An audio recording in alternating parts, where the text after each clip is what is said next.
Hello and welcome back to the Linters and Formatted Python Development Tools mini-series. In this tutorial, we focus in on arguably one of the most popular tools for anyone developing Python code in Visual Studio Code. The Microsoft Python extension has been downloaded more than 64 million times. For something so popular, there is very little information about how to use it or what exactly it is.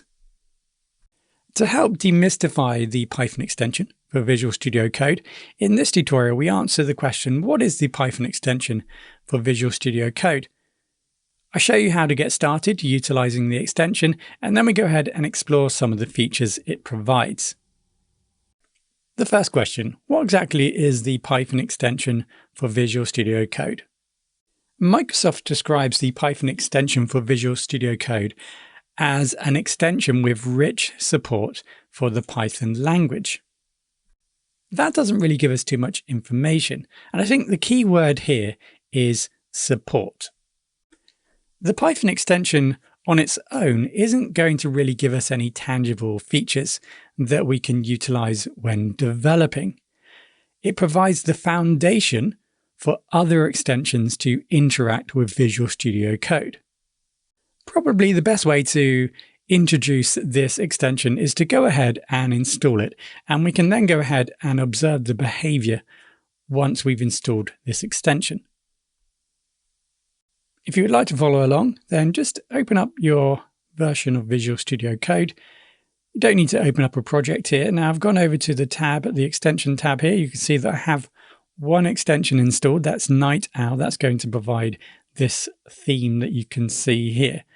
Right, so let's go ahead and type in Python, and that should give us a nice list here. At the top, we have the official Microsoft Python extension. So go ahead and install this extension. Now that may take a few minutes, because if you read the documentation here, in actual fact, you're installing around about 4 or 5 different extensions by installing this one extension here. If you now go back into your extensions area, just remove the word Python, you can now see that we have installed 4 or 5, maybe 6 different extensions just by installing the Microsoft official Python extension. So let's take a look at what is installed by default.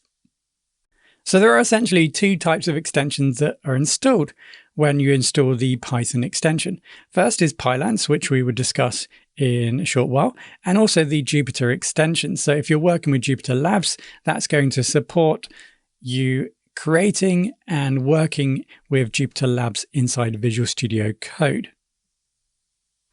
So these are separate extensions which you can install separately. However, if you do try and install, let's just go ahead and I'll show you this. So if we uninstall the Python extension, notice that all the other extensions that were installed when we installed the Python extension are now uninstalled. So if I refresh here, we just go back to the original extension, which is Night Owl.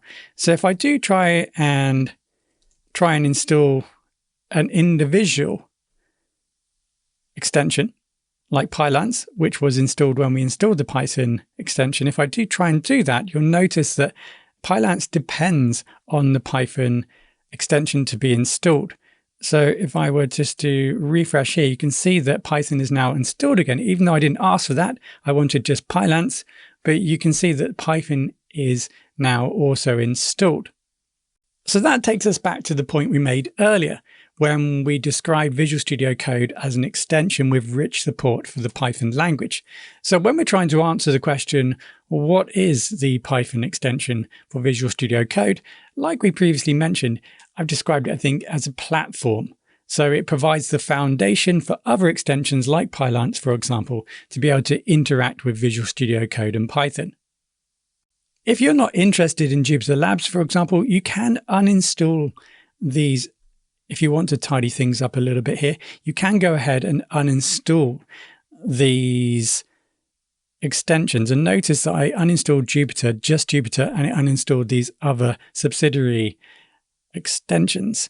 So you can see that we also have some dependency here if you wanted to use these other extensions by Jupyter Labs. So you have the main Jupyter extension and then the other extensions which depend on these core features provided by this core Jupyter extension. Okay, so if I refresh now, that leaves me with Python and Pylance. So for the remainder of this tutorial, we're going to ignore Jupyter Labs notebook extensions. Maybe that's something we can look at individually in another tutorial. So I won't be discussing that in this tutorial. Let's focus in on Pylance. So really now the question becomes, what is Pylance? So we are told that Pylance is an optional dependency, meaning that the Python extension will remain fully functional if, for example, the Pylance extension fails to install, or, for example, we only wanted to utilize the features of the Python extension for Visual Studio Code, and we didn't want to use Pylance. So now we move a little bit deeper into this, and we need to ask ourselves, well, what exactly is Pylance? We are given a snippet of information here. If you go over to the Python extension, we can see here it says Python and it says Intellisense Pylance. So by installing this Python extension, it installs Pylance, which gives us Intellisense. If you read down here in the documentation, it does start to describe the fact of what is installed when you install the Python extension and what features or some of the features that these other extensions that are installed automatically provide. So as we've gathered at this point, we know that Pylance is a Visual Studio Code extension. It is developed by Microsoft. I think they developed this in around about 2020, and it was meant to supersede in some ways another extension that Python made, which was Pyrite. The Pylance extension is many things. It provides features such as IntelliSense, logical linting. So for example, if you've typed in any Python code and you've made a mistake, it has in the background linting in place, which will automatically detect any errors in your Python code. Also code actions, code navigation, and semantic colorization. These tools all add up to language support. We will have a look when we explore the extension at these different features that I've mentioned. So don't worry if you're not entirely sure what semantic colorization is or code navigation, etc. We'll take a look at that later in this tutorial. Another great feature of Pylance is that it incorporates Pyrite, another Microsoft extension that was generally installed pre-2020 before Microsoft changed to Pylance and incorporated all the wonderful tools of Pyrite within this extension. One of the more interesting points about Pylance is that it is a language server. We will explore this later on in this tutorial, but essentially the language server is going to provide the toolkit that allows the communication between this extension and our IDE, Visual Studio Code. And that's going to provide the toolset so that when we do type code in Visual Studio Code, it allows for that communication over to this extension, which is then going to provide the features that we previously mentioned. Before we start talking language servers, let's just briefly introduce Pyrite. So we'll ask ourselves the question, what is Pyrite? With the introduction of type hinting in Python 3.5, static typing has started to gain popularity. Microsoft Pyrite is a type checker meant for large Python source bases, but the toolkit has been integrated into Pylance. If you are new to type hinting, type checking, then let's just park this for a second. The best way to understand this is with a few simple examples, which we will cover later in this tutorial when we start working with these tools. Now that we briefly mentioned all the components in this stack, we can see here a visual representation of everything in place. We type some code into Visual Studio Code. Visual Studio Code knows about the Visual Studio Code Python extension.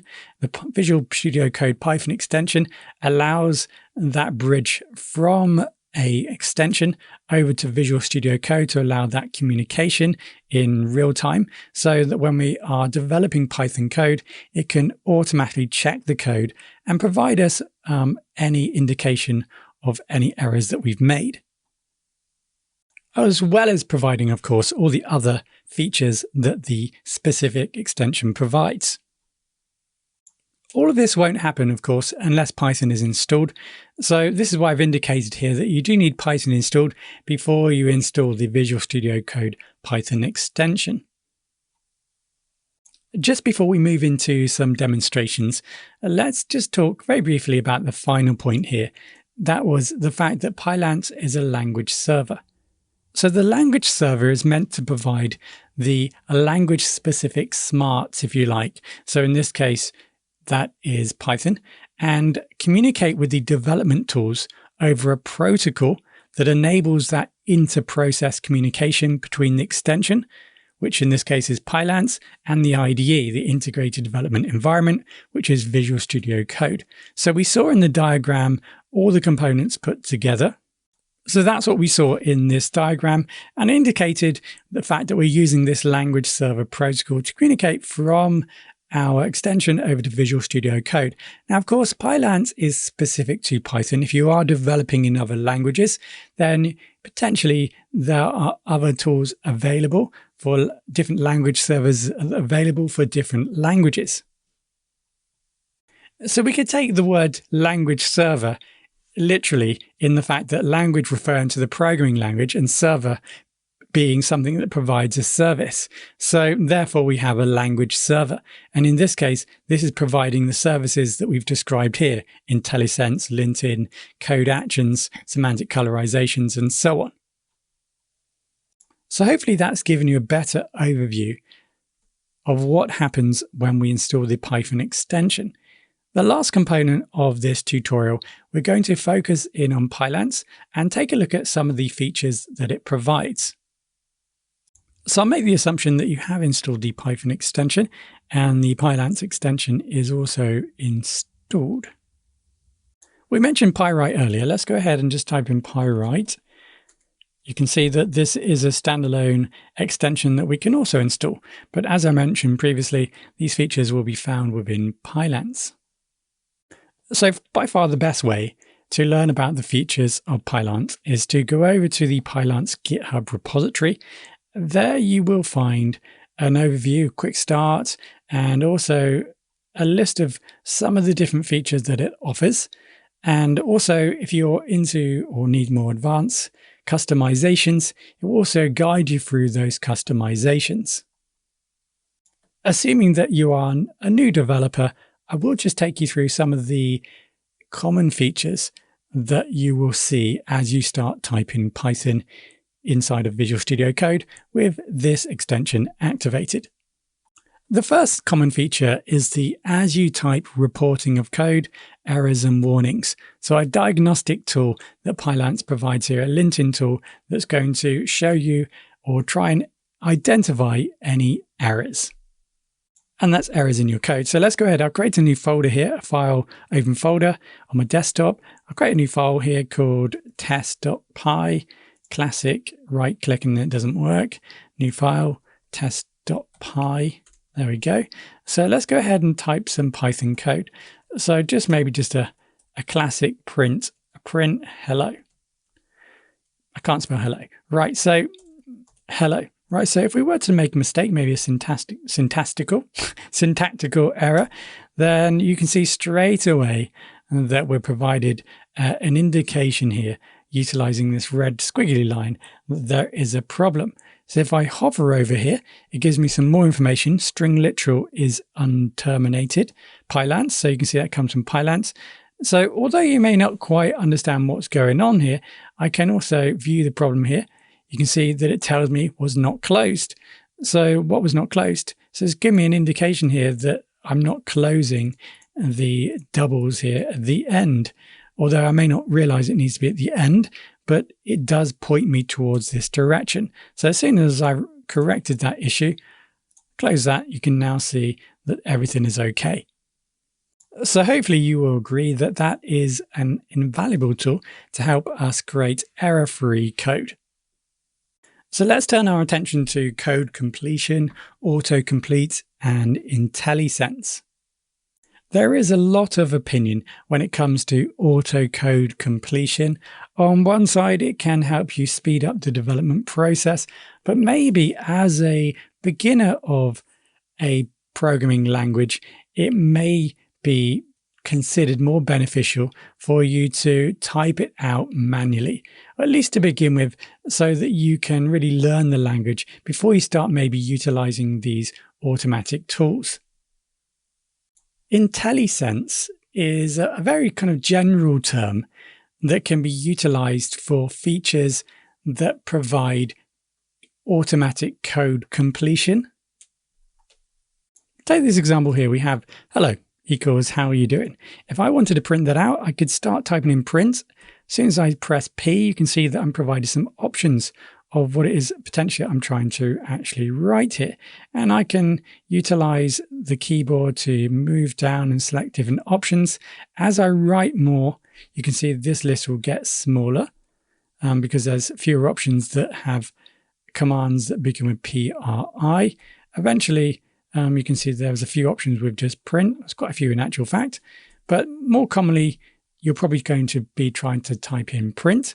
So if I just type in P and I press enter, or I can press tab, you can see that it is automatically going to finish the command for me.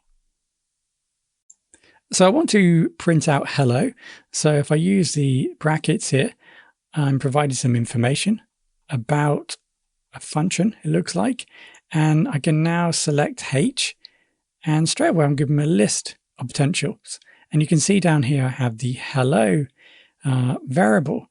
So I can select from that. If I type a little bit more, eventually I'm given less options, but I can use the arrow key up and down and select hello, and that's then selected the variable that's already been defined. Now, of course, the reality is that this variable may be miles up the page here, further up the page and I can't see it, so that can potentially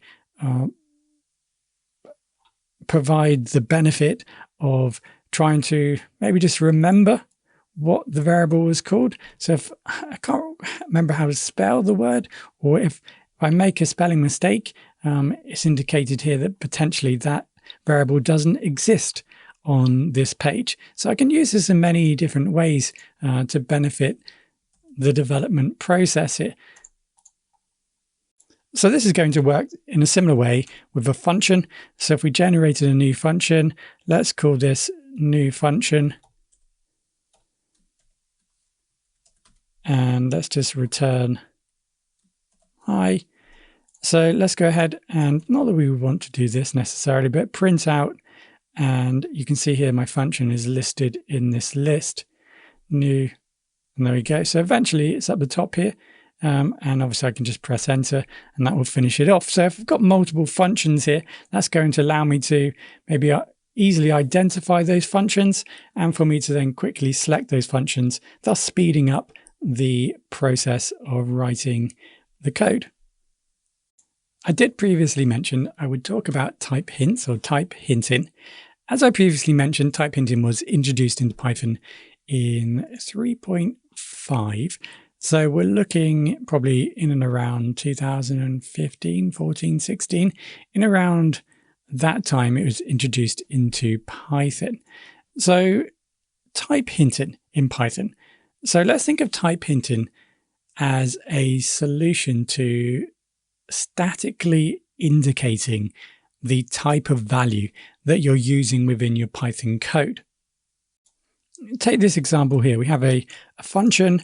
Let's call this name, and then let's go ahead and just return new name.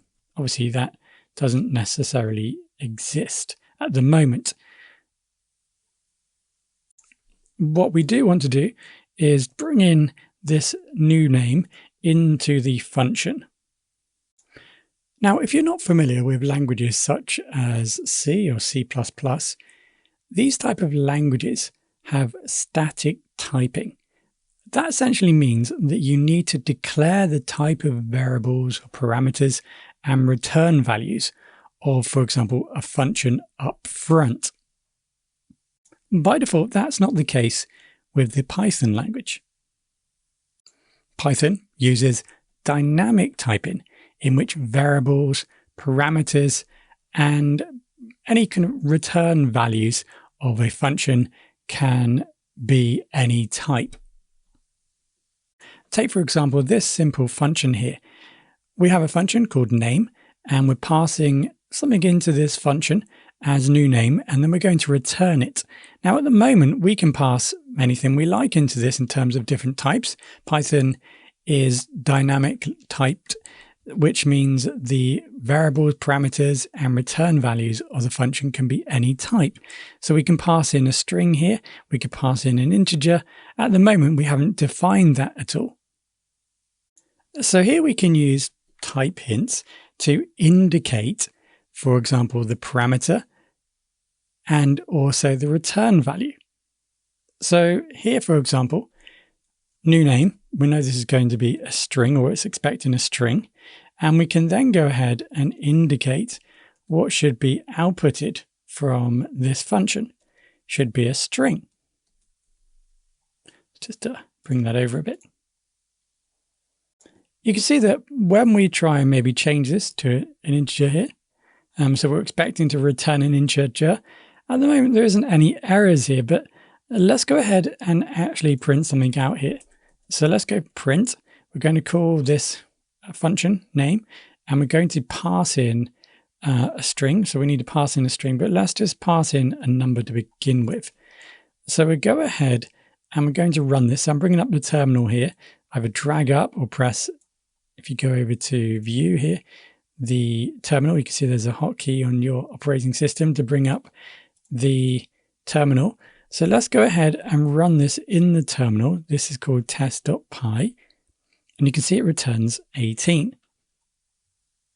So hopefully you can see the error that's occurring here.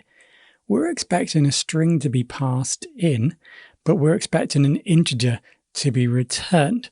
And at the moment we're passing in an integer and we're passing out, or returning, sorry, an integer.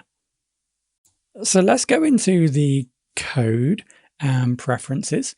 If you're on Windows, it might be slightly different, but we want to go into preferences either way. So let's go into preferences and settings, and we're going to look for Python dot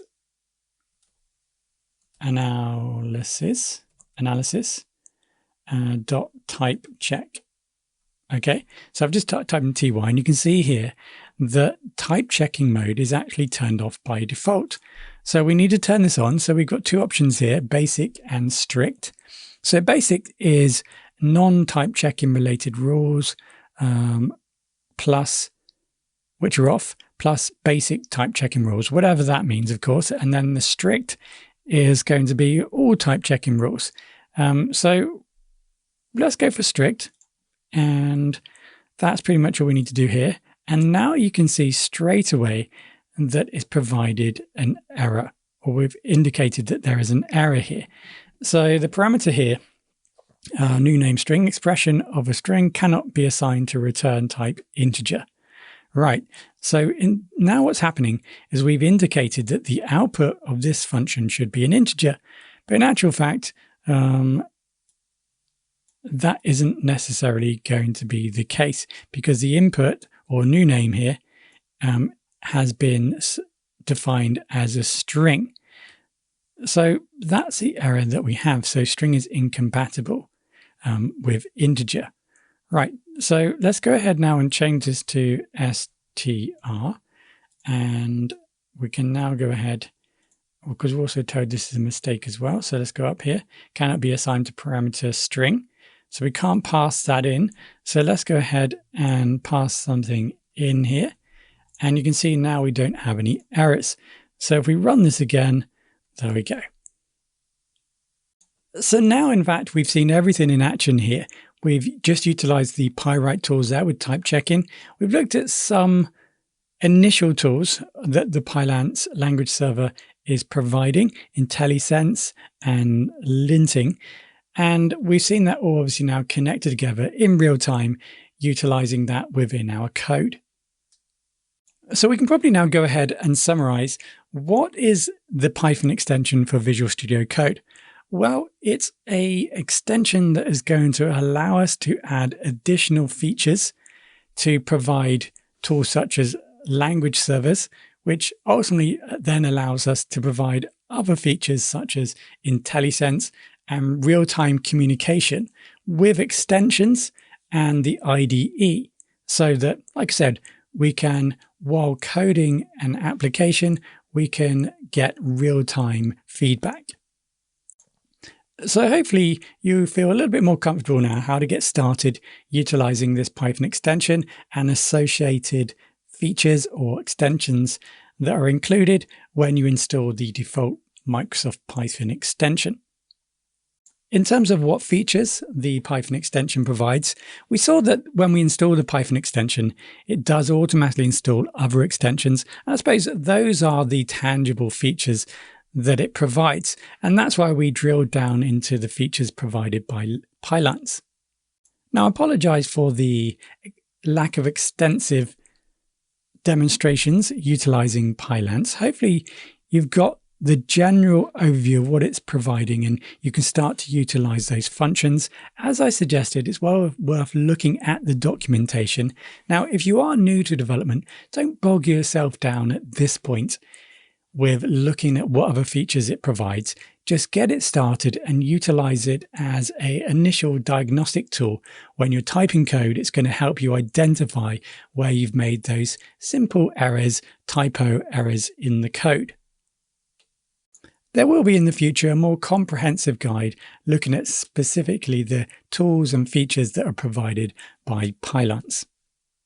So hopefully that's answered at least some of the questions that you might have had when you installed the Python extension for Visual Studio Code.